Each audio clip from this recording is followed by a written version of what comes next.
Bobby Rempe from Cleveland, Ohio, and you're listening to Barbecue Central. Yay! Let's go! We'll do it live. Okay. Well, do it live! I'll write it and we'll do it live! So to get that perfect barbecue, you use wood. Are you sure it's safe? Whatever. We put the lighter fluid on, strike your match, and... Oh! Should we call the fire department? That might be a good idea.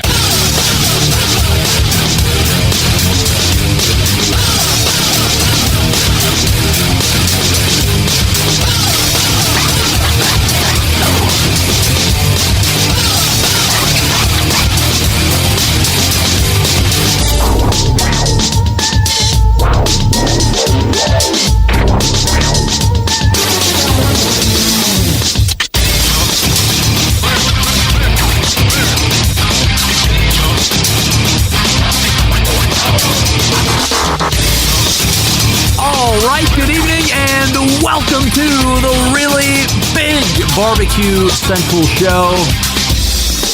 This is the show that talks about all things that are important to the world of barbecue and grilling. This show originating from the Rock and Roll Hall of Fame city, Bomb City, USA, Cleveland, Ohio, the barbecue capital of the North Coast. I'm your program host, Greg Rempe. Happy to have you aboard here on your Tuesday evenings, a live fire, fun, and frivolity show. If you would like to get in contact with the show this evening, or you would like to follow the show during off-show hours, here's how you do all that. You can get in touch with the show by sending an email to Greg at bbqcentralshow.com. Follow us on all the social media channels at BBQ Central Show. And be sure to subscribe to the show podcast feed on your favorite podcast platform. Anything else you want to find out about the show can be found at the main website, thebbqcentralshow.com. And here's what's happening in case you get the newsletter. Coming up in about 12 minutes from now, first-time guest, one of the 4 co-owners of a burger restaurant, one of 3 actually, out there in jolly old England. First-timer to the show, Anthony Murphy from the Beefy Boys. And we thank John Finch for introducing and lining it up. So looking forward to chatting about burger success with somebody in England who has had raging success both on the commercial side and competitions. So looking forward to getting to know and meet Anthony, or Murph as they call him, here in just a few short minutes. 35 past the first hour. They've been on the show a couple times before.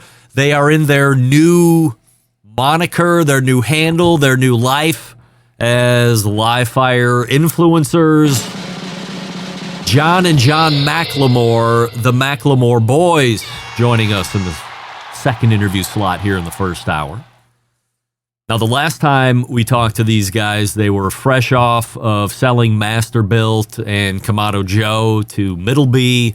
We talked about what that was like. We talked about what you might be doing in life after John Sr. had a mega payday, as you would look at it from raw numbers. John, or J2 as we call him, was still going to have to be doing a lot of work, young guy. So we'll see what they have been able to drum up. It was about 2 years ago since they were on the show last time. It was towards the middle end of March in 2022. So we'll talk to them about what they have going on, and then we'll move to the second hour. It is the 4th Tuesday of a month, and in the second hour, it can only mean one thing.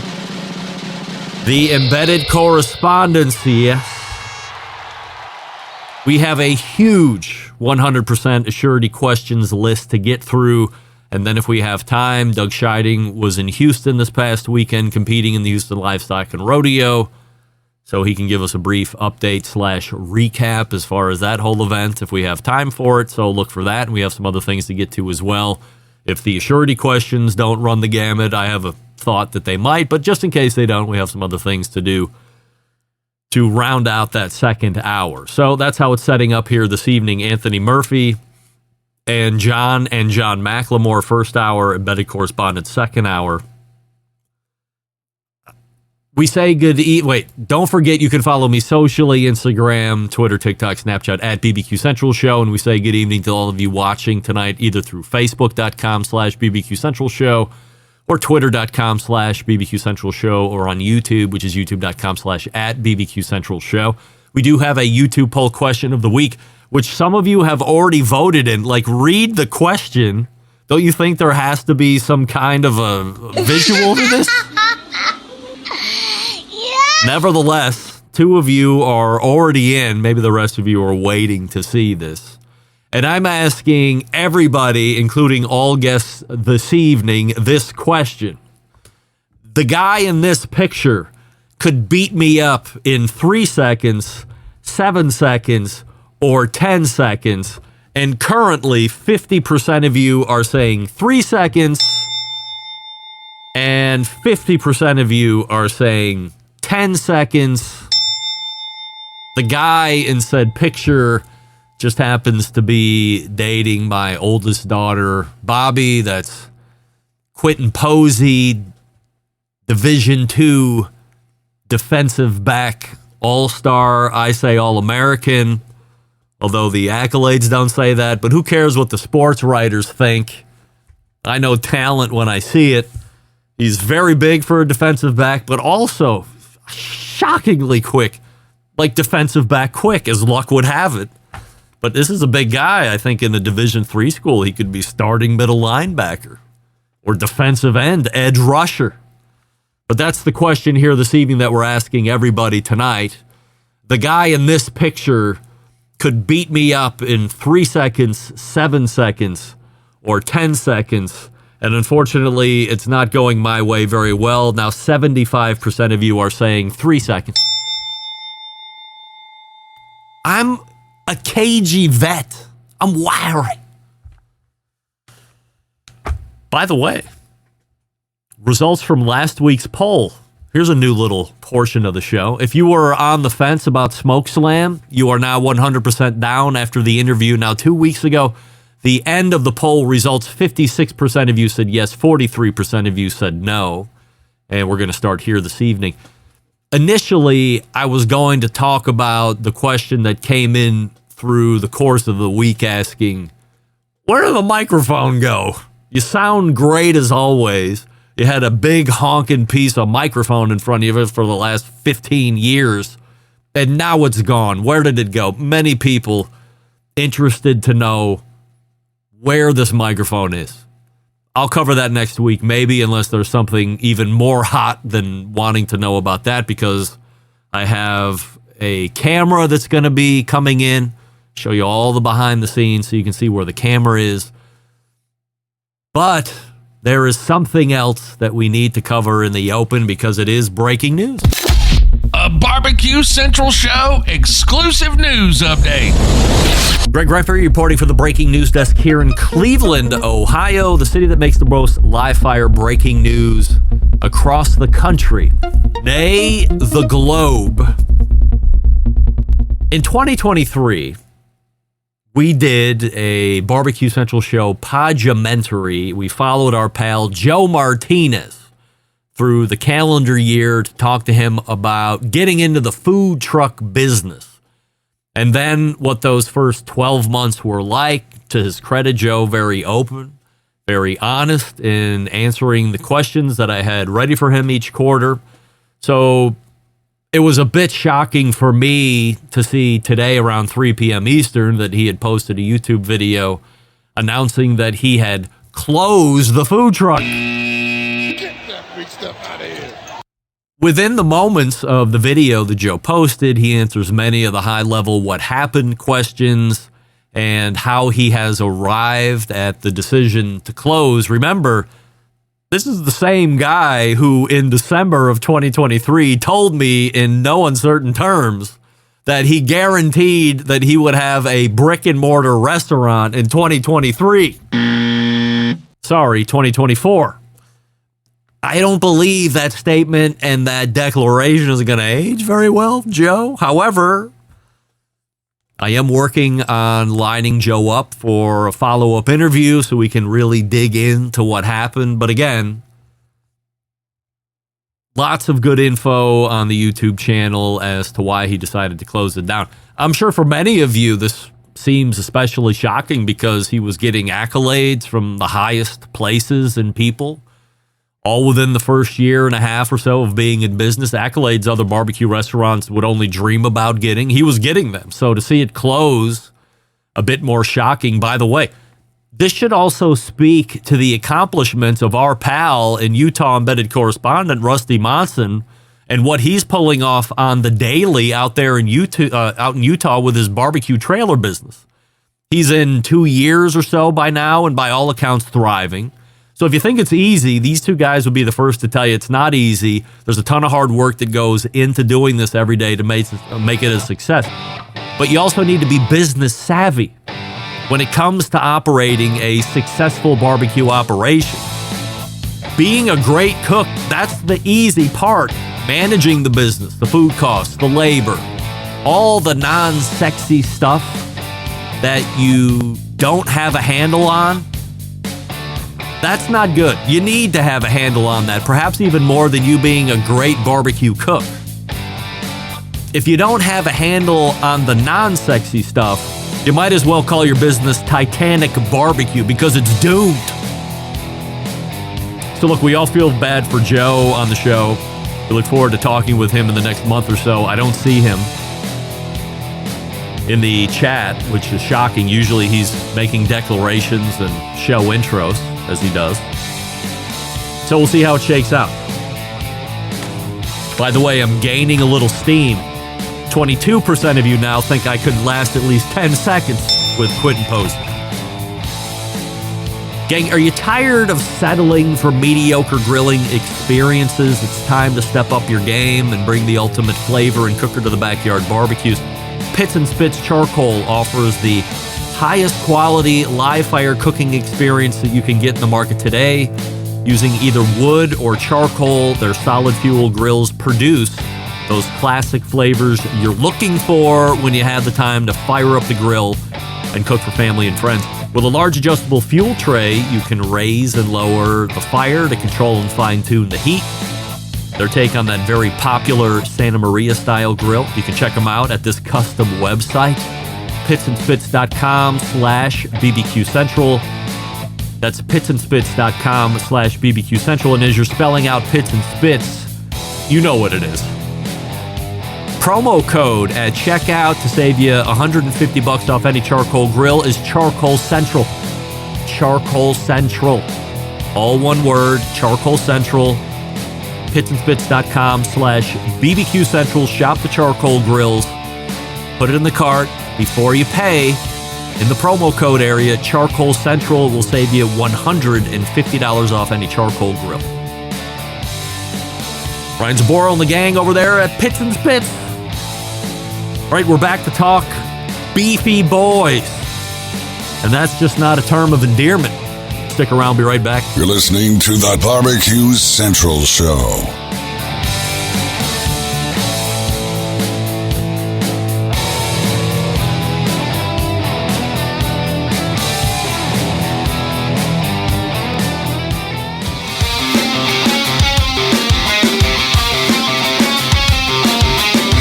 Broadcasting live from the Barbecue Central Show studios in Cleveland, Ohio. You're listening to the Barbecue Central Show. Once again, here's your host, Greg Rempe.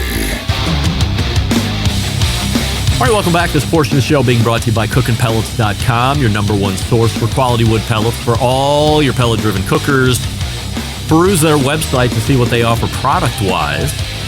And then, once you're ready to buy, go to Lowe's.com or Walmart.com or the fledgling website Amazon.com.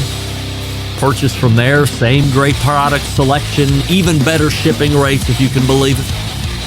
The great folks over at CookinPellets.com. We love burgers here in the States, undeniable. But we aren't the only ones who love them. They are revered around most of the globe, especially when they're done correctly. My next guest doing just that in his 3 locations scattered throughout England. Thick patties, smashed patties, patties that are fried in mustard, just to name a few, and they are winning awards on top of it all. Here to talk about the rise to burger stardom and where they look to go in the future is first-timer to the show and one of the founders of the Beefy Boys, Anthony Murphy, joins me on the show. Murph, appreciate you joining me here. And look, for the folks that don't do math or know where England is, Murph is roughly 5 hours ahead of me. So is it like 1 o'clock or 2 o'clock there in the morning right now, Murph? It's currently 2 a.m. Wow. Look at you. UK, this is a man's man. Who's the other pitmaster? Swine. Oh, our competitive pitmaster did really well at the American Royal. Bunch of swines. Bunch of swine. The only other guy who has had the nerve, dare I say, the testicular fortitude to stay up really early in the morning to do a live hit. So I certainly appreciate it. A lot of folks in the instant chat wishing you a good morning there, Murph. So we certainly appreciate it. Before we get going here, we have a YouTube poll question of the week. And we're asking everybody, including all guests, this question. The guy that you see in this picture could beat my ass in 3 seconds or 7 seconds or 10 seconds. What say you? I'm going to go for 7. 7. I think 7. I think you do. Yeah, you could hold out for a bit. I'll take 7 seconds. I said in the open, I'm 6'1". I know I'm approaching 50 very quickly, but I'm what you call wiry, everybody. So might be able to avoid. Yes, right. But he's a collegiate football player. So once he got his mitts on me, my life is pretty much over in a short order. But nevertheless, snap you like a twig, wouldn't he? Yeah. No doubt about it. Very big, very muscular, obviously. So I want to thank John Finch for making this interview happen and having him put you on my radar. So without the intro, I'm probably still on the dark with Beefy Boys. How do you describe a guy like John Finch, and what does he mean to you? Well, John's. I wouldn't be sat here today if it wasn't for John Finch and Ben Merrington. So the absolute sort of legends in the sort of UK barbecue scene.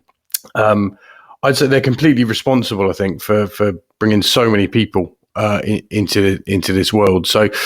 Yeah, John's been a huge sort of influence. I mean, I guess for those people who don't know, he started a thing in the UK called Grill Stock, which really sort of brought barbecue sort of to the forefront. It was the first time that we'd ever heard about competitive cooking.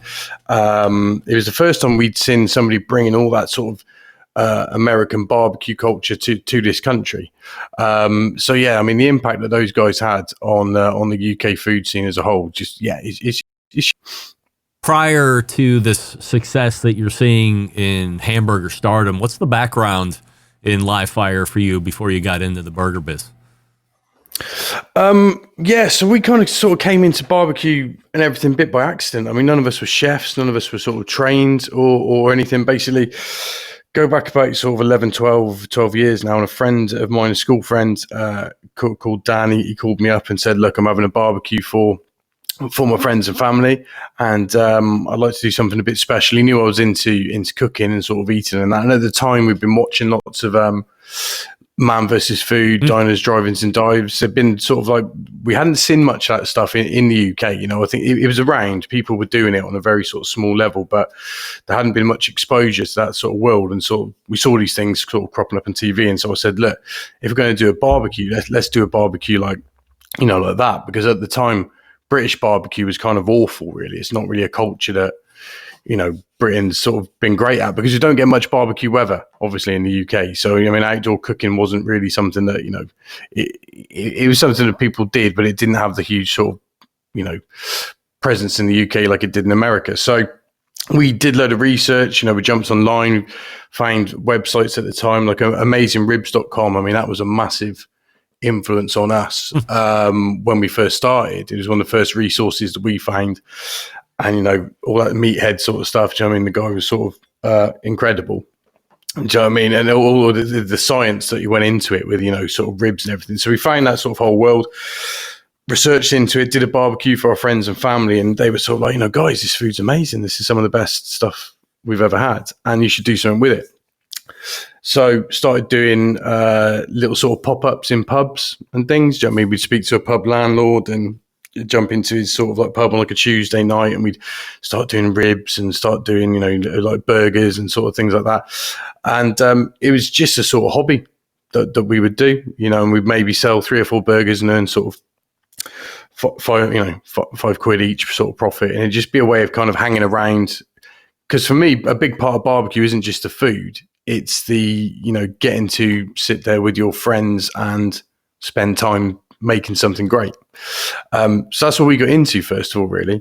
And then a friend of ours called Christian, he said, "Look, guys, I've heard about this competition in Bristol called Grill Stock, where you had about 10,000 people go into it, and it was like you had food vendors there. We had Jamie Oliver, I think, was there at some of the original ones with his sort of like truck, and a guy called Levi Roots, he's quite big in British telly with his jerk chicken and sort of stuff. And they had this King of the Grill competition where you could enter, your best brisket, your best ribs, best pulled pork, that sort of thing. And we kind of we thought, if we're going to do this sort of thing, we need to learn a bit more about barbecue over a few years. It's something you need to be quite good at. But so I said to Dan, let's not enter it. Let's wait a couple of years and enter something like that. But he had a bottle of wine and just entered us straight into the competition. So within a few months of us, discovering this world, we were competing.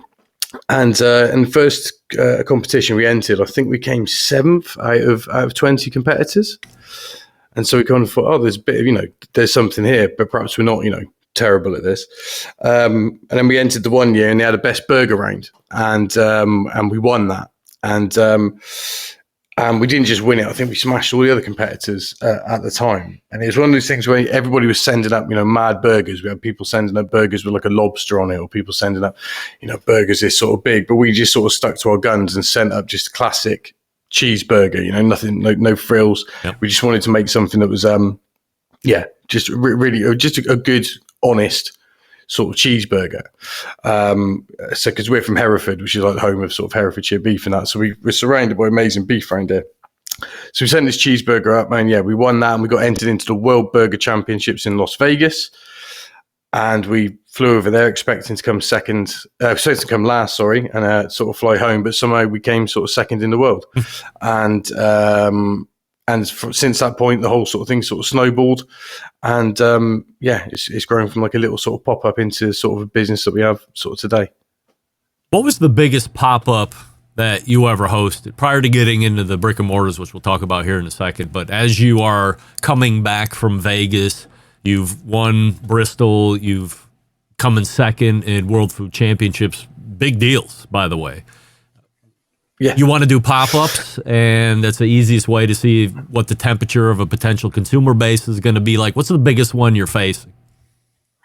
Yeah, well, before we went, it'd always be sort of 10, 15, 20 of our mates would sort of turn up. When we came back from the World Burger Championships, because obviously like when we were there, we were getting this huge support on sort of social media, and things were sort of snowboarding. I remember when we put the post up, we've come second in the world at the World Burger Championships. I think within a few hours, we'd had 1,000 likes and sort of shares and all this. So when we got back, I remember we did our first pop-up, and we were set up in a little pub in Hereford. We've got a tiny little sort of barbecue with a hot plate on it to do sort of our burgers.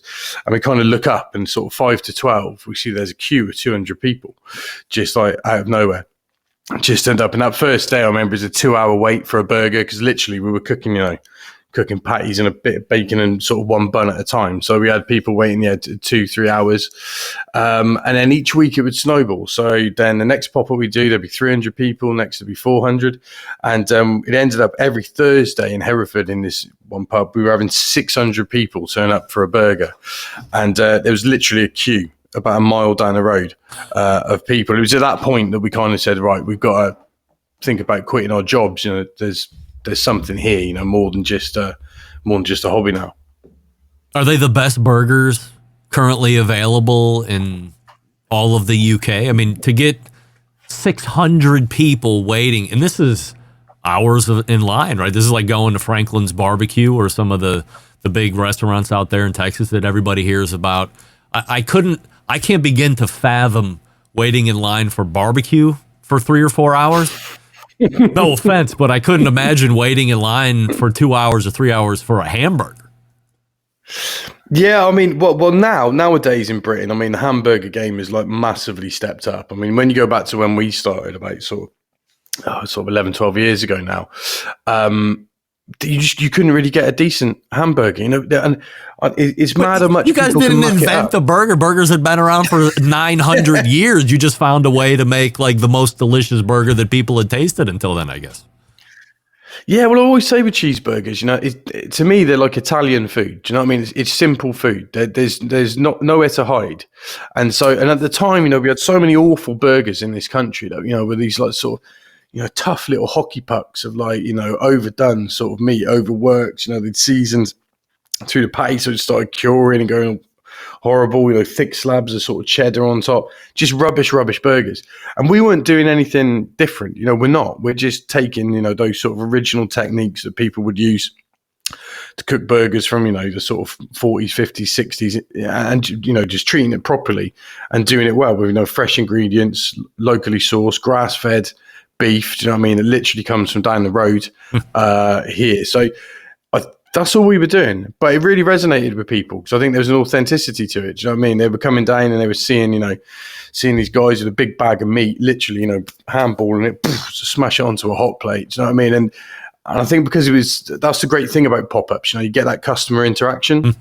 And a big thing for us, yeah. So we cook all of our burgers on, you know, sort of on a hot plate sort of plancha. And last thing we do is that once we sort of flip them, you know, we developed a crust on a burger, we flipped it, we put the cheese on, we put the bun lid on top, squirt it with some water, and we put a cloche stain on it, you know, so it sort of steams the whole thing at the end.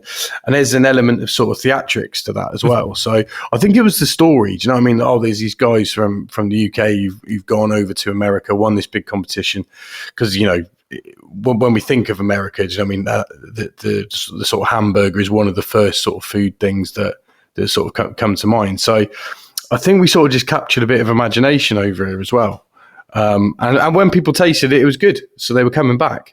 So that's the most important thing. I think, you know, you see a lot of these pop-ups these days that are a lot of hype, and then you go and you have it, and you know, it's like, meh. Do you know what I mean? So I think the most important thing is like when you get that hype, are you converting those 600 people to come back again? Do you know what I mean? And if you are, then that's when you know you've got a business here. Do you know what I mean?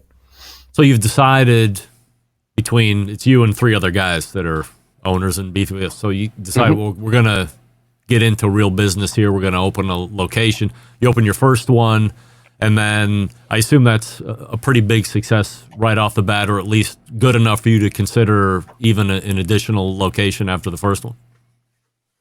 Yeah. I mean, that was the benefit of doing the pop-up thing. Do you know what I mean? Because it's a great way, you know, to, like you said, I think you said earlier, to sort of test the water of is this a viable business? So we kind of did the pop-up thing for about sort of 12 months and really built up a following, so that when we opened the bricks and mortar restaurant, from there was a queue out the door because people sort of knew, you know, who we were, and we were sort of fully booked. So we did that. We opened the first restaurant in, it was December 2015. And it was chaos, utter chaos. Do you know what I mean? Because we'd never done anything like this before. And we had this sort of strange belief that we could, between the 4 of us, because it's a 7-day operation. We don't shut. We're open 7 days a week. And we had this belief between the 4 of us that we could work from, you know, 8 in the morning till midnight, 7 days a week. And we got about 2 months in, and we all started having breakdowns. And we were all like, you know, we need to stop. We need to sort of recoup. So we stopped. We hired a load more people. We tried to work out, how do we do this? How do we make this sustainable? Luckily, one of Lee, one of the Beefy boys, his wife, Kate, sort of grew up in the hospitality industry. She was born in her parents had a hotel. She grew up in it. So she's, you know, knows front of house, but, you know, like the back of her hand. So it's great because she could focus on that. And the 4 of us had to then just work out, how do we run this kitchen? How do we run the business? Do you know what I mean? And so, yeah, the first few years were sort of chaos, but we were always busy, so that was good. Do you know what I mean? So I think, and the food, you know, was always good. So it wasn't until the pandemic actually that we started to expand. And obviously, the pandemic was a crazy time for hospitality and everything, but we had loads of opportunities open up in the UK because we had in our restaurant in Hereford started off as 80 covers, and there was a big like international chain sort of next to it. It's a Frankie and Benny's. And as soon as the pandemic sort of kicked off, they were like, yeah, we're going, you know, we're out of here sort of thing. So gave us an opportunity that when we started opening back up, you know, restaurants had to have so social distancing and that. We were only a little 80 cover restaurant. It meant, we're sitting people 2 meters apart. We could get like 20 people in there. So we spoke to the landlord and said, look, these numbers aren't going to work. We're just going to go under. You got an empty restaurant next door. Can we knock a hole in the wall and sit people in there till this pandemic's over? So we knocked a big hole in the wall and started using Frankie and Benny's to sit, to sit people in. And when we started coming out of the pandemic, we started to realize, oh my God, we can fill it. So our Hereford restaurant went from 80 covers to what it is now, which is 200. I mean, it's an absolute monster. Yeah. And then there was loads of restaurants in, sorry, my cat's coming, just touching the microphone there, guy. And then there was loads of other restaurants in nearby, one in Shrewsbury specifically, that sort of other sort of operators were pulling out of. And we were able to make sort of crazy offers on places because landlords, thought it was the end of the world. It was a zombie apocalypse, that was going to be the end of it. So we kind of went in saying, oh, well, we'll take this one on, we'll take that one on. So when we came out of the pandemic, we had, we doubled the size of our original restaurant, taking on a new one in Shrewsbury. And then last year we opened a third one in sort of Cheltenham, which is a lovely sort of city in the Cotswolds in the UK. So yeah, we're gradually sort of growing it bit by bit. Got a couple minutes left here. I want to ask you about, you have from 1 to 3 restaurants all doing very well right now, and I assume that this success helps culminate in a cookbook that you guys are currently working on, set to come out in August. How does that deal come about? Yeah, that's amazing. Well, we've been lucky enough to do a fair bit on sort of UK TV recently. So we've been on like the BBC. There was a TV show on there that we were on, and sort of off the back of that, we got offered to write a burger cookbook. It's going to be coming out in the States as well as the UK. It covers, our story. It's called From Backyard Barbecues to World Class Burgers. So yeah, we've wanted to make it the burger book, the only ever burger book you'll need. So we cover everything there from, smash patties, Oklahomas, thick patties, history of a burger. There's loads and loads and loads of sort of burger recipes in there, a bit of barbecue recipes in there as well, because that's where we started. So there's a bit sort of low and slow cookery in there, but it's also a guide for people to how you can go from, a hobby to a pop-up to bricks and mortar, to a restaurant. So there's probably a lot of what not to do, because I think a lot of what we did was we learned by, getting it wrong the first time. So I think we've got amazing illustrations, because we've got an illustrator called Russell Tace who does lots of drawings for us and that. And, it's a really great book. I'm really, really pleased with it. And so it should be out in the States in like August. All right. So we'll look for that in August. If you're going to be over in the UK, you're looking for the best burgers around, then look for the Beefy Boys, the website, thebeefyboys.com. You can find their locations there, and then travel out, try a burger, report back to me. I want to know, because at some point I'm going to get over there. Of course, probably not, but I might. You never know. And then we can try the burgers there face to face. Murph, really appreciate you coming on tonight, telling us the story. Continued success, my friend. Love to have you back on again soon. Oh, thanks for having me on. It's been a pleasure. You got it. There he is, Murph. Now at 2:32 in the morning, pulling a live hit, which is incredible. I'm telling you, all the times that I've had live guests on from England, now numbering 2, they've all been live. That's real man shit right there. I even thought about asking if he wanted to pre-record. He's like, no way. I want to go live. We're going to do it live. We'll do it live. All right. We'll do it live. And we did it. Another home run. We continue to wish Murph success on the burger restaurant. The McLemore boys are in the green room ready to come on here in just a moment. Before we do that, I will tell you about Primo Grills. What do we love about ceramic cookers? We love that they're fuel efficient. We love that you can achieve low and slow temperatures for traditional barbecue meats. We love that you can get rip-roaring hot for the high temperature of grilling steaks and other thin cuts. But what's missing in the everyday ceramic lineup? The real ability to do true two-zone cooking. Two-zone cooking is very important to both professional and backyard cooks alike. It's the best way to manage a fire and cook with confidence. However, getting a two-zone fire in a round ceramic cooker isn't very realistic. Why? Because it's round. Enter Primo Grill in the game-changing oval design. That's right, the shape gives you the ability to execute that two-zone setup that you desire. It also gives you the other ceramic grill benefits as well. When you think about it, you can configure the Primo 60 different ways, 60 different ways. all the accessories that you want and that you need, including the Primo Grill rotisserie, the Primo Grill pizza accessory, many more, the baskets, yes. Here's the bottom line. Best ceramics in the biz, yes. Patented technology and true two-zone cooking capabilities with multiple sizes of ovals, yes. Only sold through dealers. So, go to primogrill.com, find the dealer near you, visit the dealer in person, touch and feel all the ceramic sizes, and then get the one that's best for you. Of course, I recommend the XL because nobody has ever complained about getting one that's too big. They have complained about buying under. You don't want to have any remorse. primogrill.com, and we are back with the McLemore boys right after this. Stick around, be right back. You're listening to the Barbecue Central Show.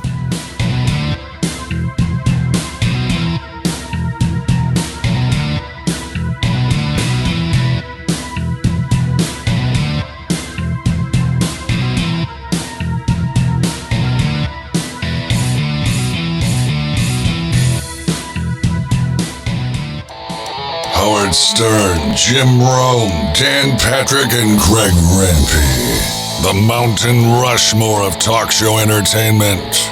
Now, let's get back to the Barbecue Central Show. And we thank Anthony Murphy for joining us last segment, thebeefyboys.com. The website, this portion of the show brought to you by Fireboard.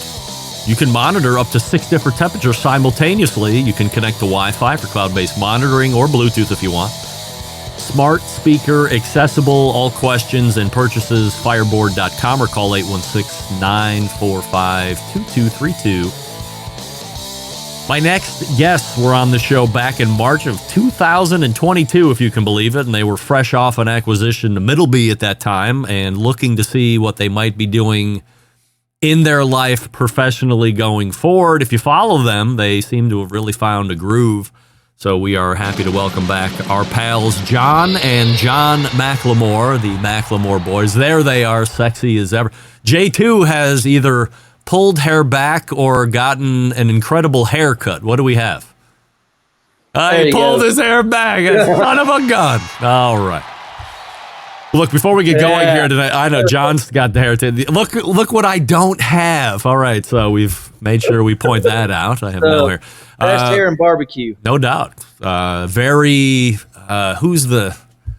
that Zeus with the hair? Is that his strength? Zeus? I don't know. Some Roman god that had the hair that gave him all his power. So before we get going here tonight, guys, we have a YouTube poll question of the week that we're asking everybody, including all guests. So I will ask you both to answer independently. The guy in this picture could beat my ass in 3 seconds, 7 seconds, or 10 seconds. J2, what do you say? I got to give it to him. I'll say 3 seconds. I wrestled in high school. People don't realize how long 10 seconds is or 7 seconds is. It's a long time. John, 3, 7, or 10 seconds? I'm going to say 10. I'm going to let the older man say that it's going to take a little longer to take you down. That's right. What I think. Little street sense, some wiry. You know, this guy's a Division II defensive back in football, so he's an elite physical talent. But I got here in the steel trap. I might be able to outsmart him. He can't. It's wisdom. It's wisdom. He can't pull your hair. Right, with the hair. Last time you guys were on, as I'd mentioned in the open, we were talking about the Middleby acquisition of Masterbuilt, and we're coming up on 2 years since we actually talked about that, a little more since it actually transpired. John, as you look back, regrets with that decision at all, or 100% happy? I would say no regrets. I get asked that question a lot. Would I do it again? The answer is yes. Would I do a few things different? The answer is yes. And my advice for anybody out there, and we talk to a lot of folks that are in barbecue and a lot of guys that are in the seasoned barbecue sauce business are thinking about maybe getting their business to a point to where they would sell. And I would just say, make sure you know exactly what you at the end of the day. And I have never complained because I knew what I was signing up for. And, when Dominus bought us, I still have great relationships with those guys. Still see them several times a year as a private equity group out of New York, and consider them friends. And the Middleby folks, gave Masterbuilt a great opportunity to continue to expand.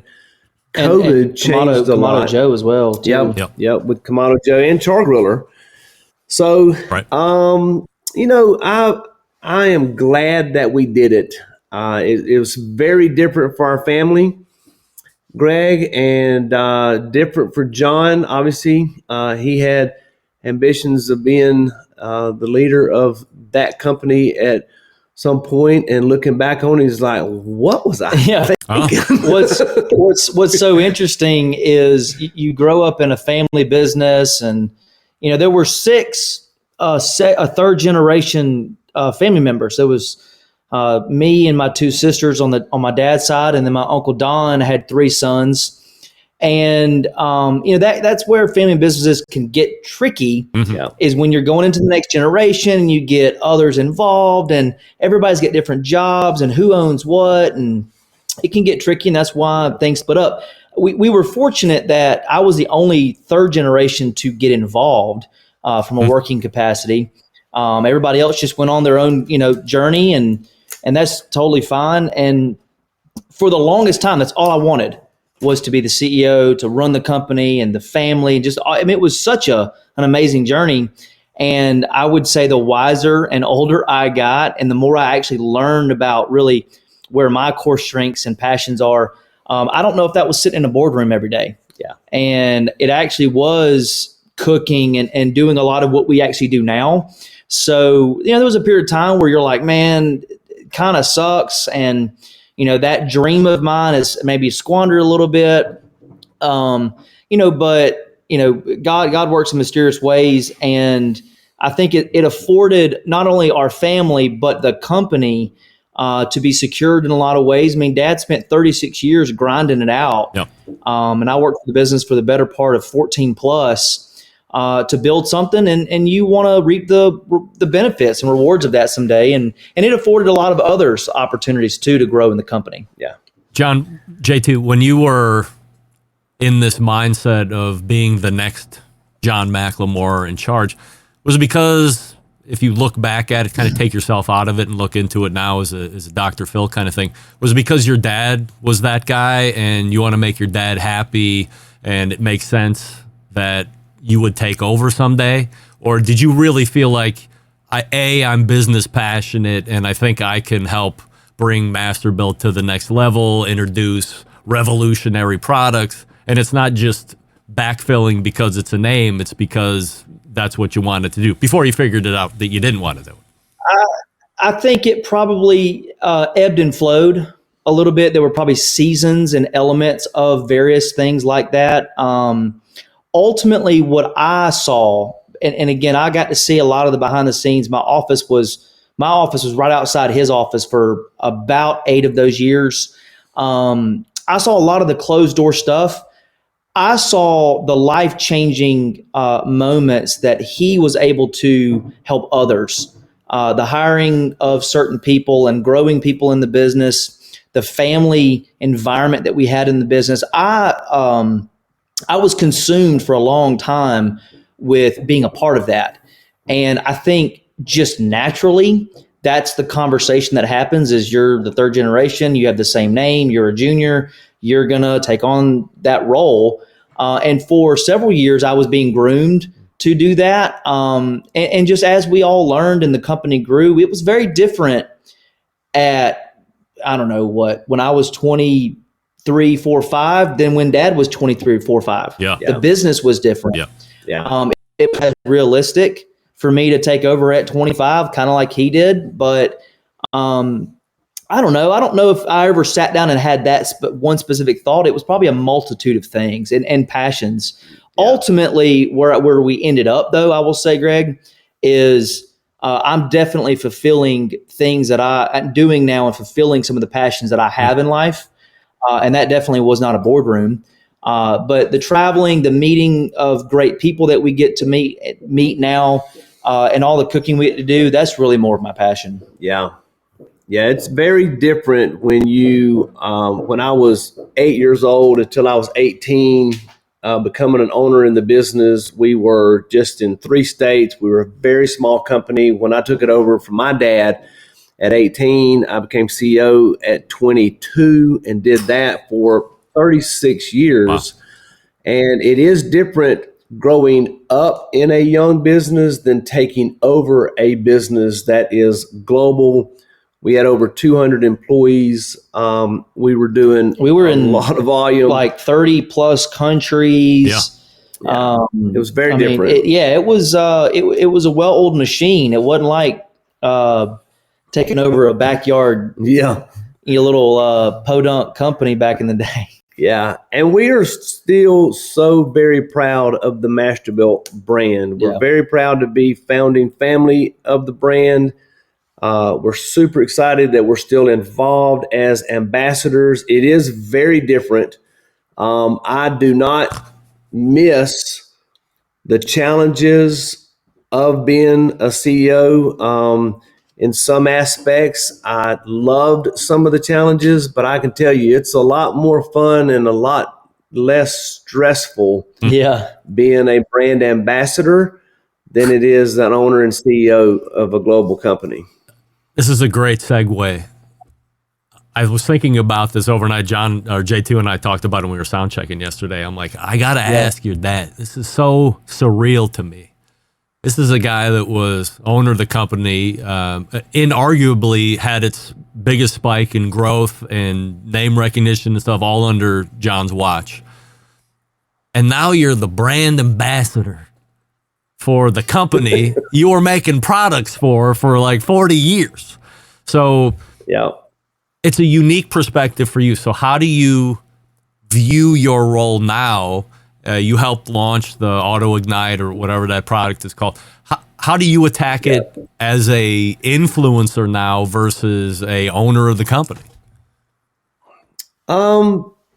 It is surreal, and there are times that I have to kind of shake my head and say, I don't own this anymore, but we still are so very proud of the brand, and we. The people that are still there that we know and love, we want the company to succeed, not just for the people that are still there and not because we're, continuing as brand ambassadors, but, that is and was in our blood for 50 years. And I would say... Can I answer? Yeah. I want to say, I've been waiting for this answer. The difference is when we come out with a new product and he finds something that he either doesn't like or needs to be fixed, he can't just walk to engineering and fix it himself or call our manufacturer and fix it himself. We actually have to take a deep breath and talk to our contact at Masterbuilt and say, hey, we found something we'd like for you guys to look at. You get on Twitter. And that's it. Hey, at Masterbuilt, fix this POS grill. What are you doing? Customer service. Yeah, that's I know. Hey, I will tell you this.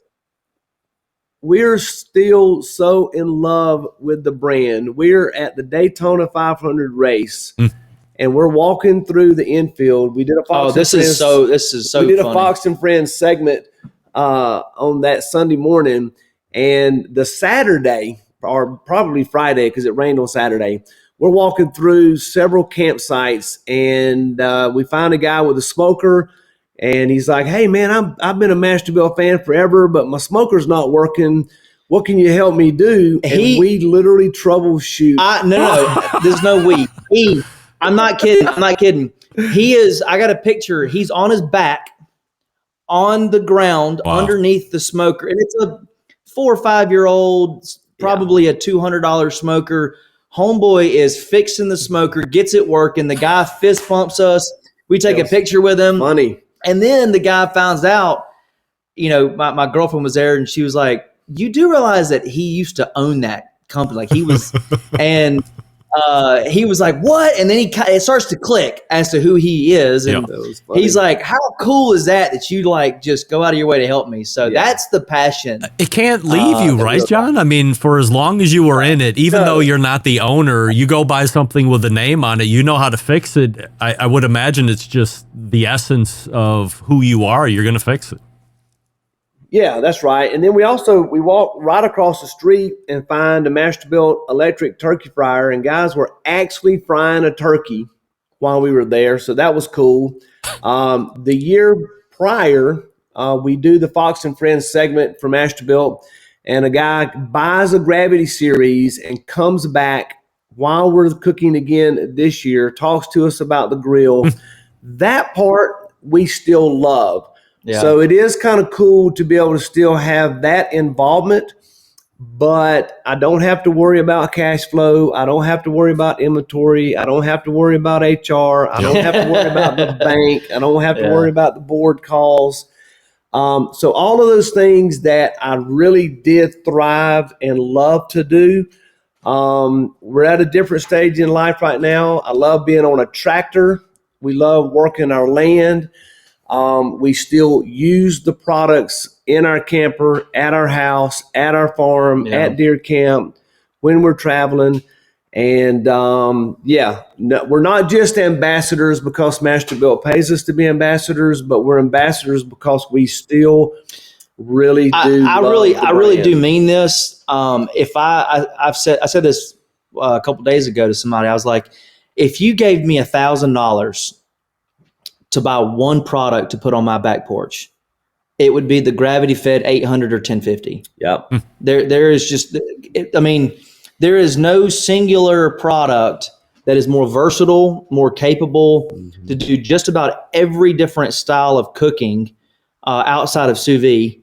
That's always the funny comments. I'm like, it does everything. And they're like, well, does it sous vide? And I'm like, well, of course it doesn't. But, so from low smoking, cold smoking to barbecuing at 350 to high temp searing at 700 to it's got a griddle insert, a pizza insert. It's still charcoal.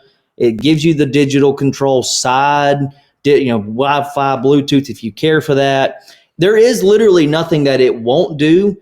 And for $600, $700, $800, there's no competing in its capabilities. And if you look at it objectively, it really is a complete product to do a one-stop shop on the back porch. Yeah.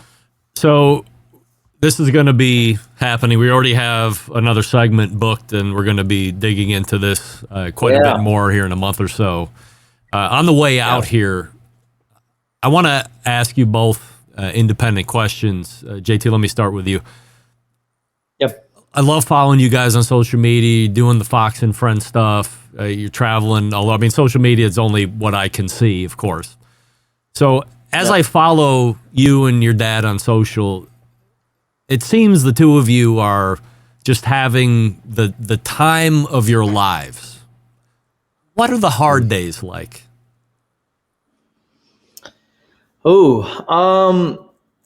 Can I pick on my mom for a second? Pick on anybody. The hard days is us. I'm actually more like my mom behind the scenes. So her and I probably press each other's buttons. I would say me and my dad.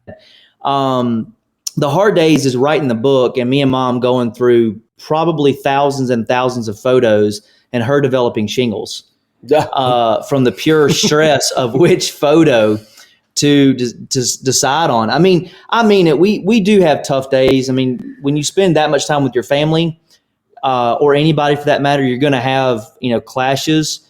But we never let money be a deciding factor on our level of success and love and passion for what we do or each other. And at the end of the day, our relationship amongst each other is the most important thing. And we try to just have a good time. We bring energy and passion to everything we do. And, the hard days is still the best day doing what we do. Oh, John, as you are writing the book and you cook in New York City for big time TV shows, you go on concert tours and all these other things that you're up to. What's it like for you as a dad? I'm a dad. What's it like for you as a dad being able to share these things, these life experiences with your son? It makes me not miss Masterbuilt as much, because that's one of the challenges that we had as a family is if we sell the business, what is that going to do to John and I in our career and our family being able to travel like we always did to certain things? Because our other kids, Brooke and Bailey, would go to some of the Masterbuilt events that we would do as we traveled. And Tanya obviously travels, and even more so now. So it is super fun for me. And the roles are now reversed. John used to work for me when I was the CEO and president of Masterbuilt. Now I work for him as a brand ambassador. So I'm going to put some of the challenges on him. And to your question for John, and I'll answer, what are the tough days like? Yeah. It's probably not having an entourage of an entire company at your beck and call, from accounting to marketing to assistants to everything that we had at Masterbuilt. It was easier writing my first 3 cookbooks than this one was, because we did 100%. Yeah, the book, every single page in this book. The book was 100% done by me, Mom, and Dad. Yeah. I took 100% of the photos. Dad wrote 100% of the recipes. We collabed on a lot of things together. Mama Mac was instrumental. She's called Mama Mac on Fox. Was instrumental in helping us do the book. But I will say, quick plug on the book. We're going to come back, and Greg, you and I talked about, we'll come back in May or late April, I think, and talk more about this. But the book itself is just a journey of really the last 3 or 4 years of what Dad and I have done. And yeah, we got it right here. But really 50 years of Masterbuilt, right? And just all of the things that all the recipes that we've done.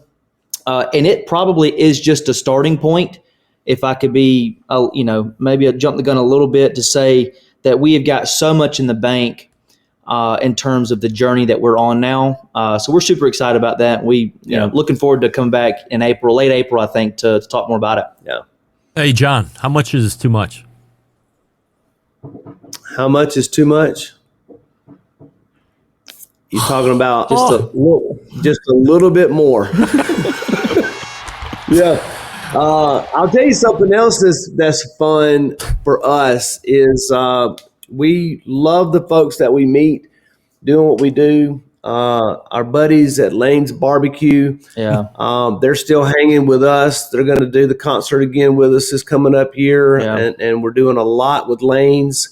Wonder Bread. Yeah, we actually just signed on Wonder Bread. We're going to be ambassadors for them. Wow. Yep. And they're going to be the official bread of our concert series. Yep. And it's a wonderful thing. Yeah. So wonderful. Yeah. We're definitely excited what 2024 is going to bring. The book's going to be great. We're about to actually head out on a tour for that starting in April. Probably kicking that off with Talladega, April 17th through the 22nd. Nice.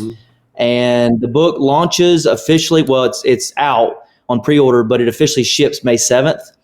And then we hit the ground running hard May 24th with the concert series. We're in New York every Friday. So 2024 is going to be a pretty epic year.